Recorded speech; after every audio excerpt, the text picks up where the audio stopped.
pense que à l'orchestre, je fais trembler tous les collègues autour quand je vais jouer les notes très très graves. Je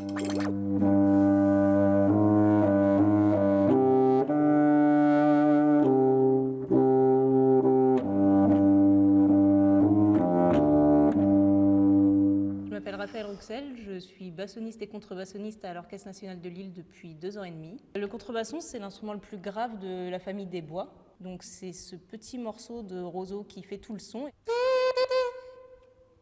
Sans cette chose, il n'y a aucun son qui est produit. Il y a juste l'air qu'on entend.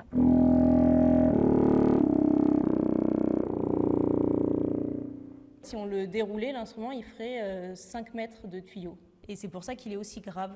Le contrebasson, on n'a pas du tout les mains assez grandes pour pouvoir boucher tous les trous. Et donc, il y a des petites choses en métal qu'on appelle des clés. Je vais aller les activer et ça va aller boucher. Par exemple, si j'appuie ici, ça va aller boucher tout là-bas pour pouvoir faire toutes les notes disponibles sur cet instrument.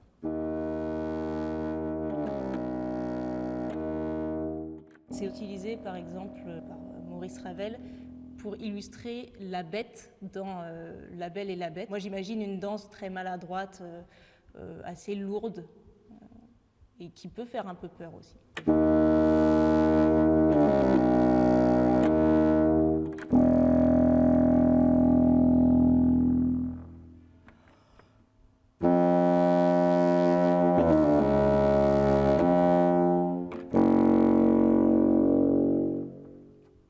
Est-ce que vous avez reconnu la bête un peu terrifiante de La Belle et la Bête? Alors au début c'est très ingrat le contrebasson. Notre oreille n'est pas vraiment habituée.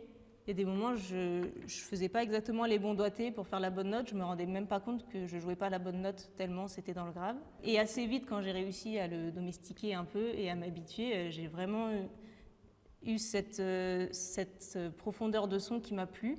Moi, j'aime bien jouer des choses écrites pour la voix à la base parce que je trouve qu'il y a un côté assez vocal dans cet instrument.